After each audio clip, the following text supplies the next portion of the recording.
ಹಾಗೆ ಇನ್ನೊಬ್ಬರು ಸ್ನೇಹಿತರ ಬಗ್ಗೆನೇ ಹೇಳಬೇಕು. 8 ವರ್ಷದಿಂದ ನಾವು ಭರ್ಜರಿ ಚಿತ್ರ ಒಟ್ಟಿಗೆ ಮಾಡಿದ್ವಿ.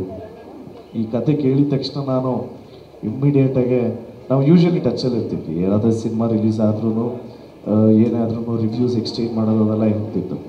ಈ ಚಿತ್ರ ಕತೆ ಕೇಳಿದ ತಕ್ಷಣ ನಮ್ಮ ಡೈರೆಕ್ಟರ್ ಜೊತೆ ಮಾತಾಡಿ ನಾನು ರಚಿತಾ ಅವ್ರಿಗೆ ಕಾಲ್ ಮಾಡಿ ಹೆಂಗಿದೆ ಡೇಟ್ಸು, ಅದೇ ಫುಲ್ ಟೈಟ್ ಆಗಿದೆ ಅಂದರೆ ಸ್ವಲ್ಪ ಫ್ರೀ ಮಾಡಿಕೊಂಡು ನಾವು ಒಂಚೂರು ಡೇಟ್ಸ್ ಕೊಡಬೇಕು. ಏನು ಕತೆ, ಯಾರು, ಏನು, ಯಾವ ಪ್ರೊಡಕ್ಷನ್ ಹೌದು, ಏನು ಸ್ಟೋರಿ, ಏನು ಕೇಳಿದೆ ಡೆಫಿನೆಟ್ಲಿ ವಿಲ್ ವರ್ಕ್. ಯಾರು ಡೈರೆಕ್ಟರ್ ಅಂತ ಆಮೇಲೆ ಸೆಕೆಂಡ್ ಕ್ವೆಶ್ಚನ್ ಕೇಳಿದೆ. ನಾನು ಹೇಳಿದೆ ನಿಜವಾಗ್ಲೂ ಓಕೆ, ಫ್ರೆಂಡ್ಶಿಪ್ ಎಲ್ಲ ಓಕೆ, ಖುಷಿ ಆಯಿತು.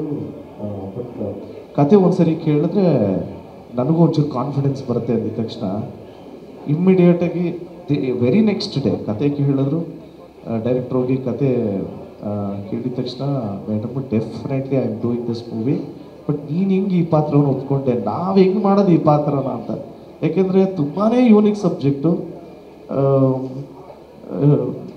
ನಿಮಗೆಲ್ಲರಿಗೂ ಉತ್ತರ ಕರ್ನಾಟಕ ಭಾಷೆಯಲ್ಲೇ ಇಡೀ ಎಂಟೈರ್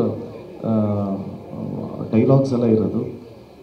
ನಾನು ಫಸ್ಟ್ ಟೈಮ್ ಉತ್ತರ ಕರ್ನಾಟಕ ಶೈಲಿಯಲ್ಲಿ ಮಾತಾಡ್ತೀನಿ ಅಂದರೆ ನನಗೇನೆ ಒಂಥರ ಎಕ್ಸೈಟ್ಮೆಂಟು. ಯಾಕೆಂದರೆ ಉತ್ತರ ಕರ್ನಾಟಕ ಮಂದಿನೇ ಎಲ್ಲ ಆ್ಯಕ್ಟರ್ಸ್ಗೂ, ಇನ್ಫ್ಯಾಕ್ಟ್ ನಮಗೆ ಅಂತಾರೆ ಎಲ್ಲ ಆ್ಯಕ್ಟರ್ಸ್ಗೂ ಒಂದು ಪ್ರೋತ್ಸಾಹ, ಬೆಂಬಲ ಅಂತೆಲ್ಲ ಫಸ್ಟ್ ಮುಂದೆ ಬರೋದೇ ಉತ್ತರ ಕರ್ನಾಟಕ ಮಂದಿ. ನಾನು ಯಾವಾಗಲೂ ಹೇಳ್ತಾ ಇರ್ತೀನಿ.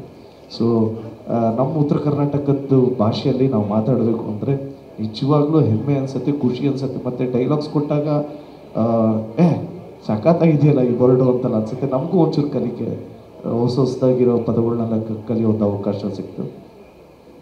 ಮತ್ತು ಈ ಚಿತ್ರ ನಾನು ಡೈರೆಕ್ಟರ್ ಜೊತೆ ಮೀಟ್ ಮಾಡಿ ಕತೆ ಕೇಳಿದ ತಕ್ಷಣ ಇದನ್ನು ನೆಕ್ಸ್ಟ್ ಯಾರು ಪ್ರೊಡ್ಯೂಸ್ ಮಾಡ್ತಾರೆ ಅಂತ ಅಂದಿದ ತಕ್ಷಣ ನನಗೆ ಮನೀಶ್ ಸರ್ ನೆನಪಾಯ್ತು. ಯಾಕೆಂದರೆ ಮನೀಶ್ ಸರ್ ನಾವು ಕೇಳಿದ ತಕ್ಷಣ ಮನೀಶ್ ಸರ್ ಫಸ್ಟ್ ಕತೆ ಕೇಳಿದ್ರು.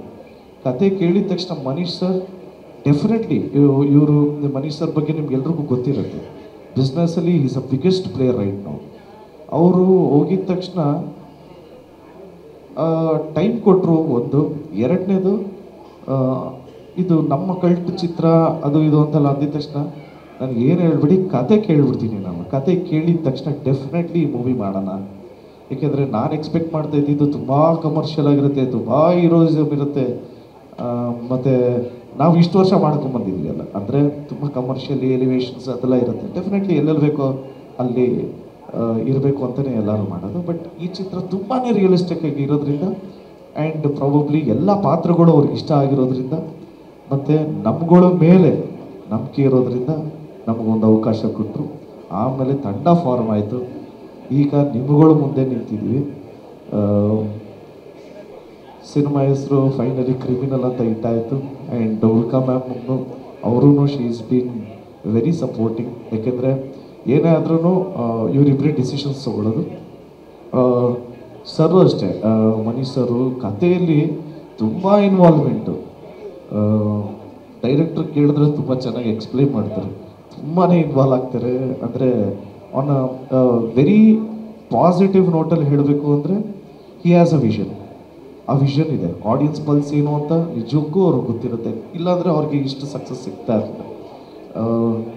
ಸರಿ ಸುಮಾರು ಒಂದು 10 ತಮಿಳ್ ಮೂವೀಸ್ ಮಾಡಿದ್ದಾರೆ, ಒಂದು 15 ತೆಲುಗು ಮೂವೀಸ್ ಮಾಡಿದ್ದಾರೆ, ಸೊ ಹಿಂದಿ ಮೂವೀಸ್ ಮಾಡಿದ್ದಾರೆ, ಸಾಕಷ್ಟು ಮೂವೀಸ್ ಮಾಡಿದ್ದಾರೆ.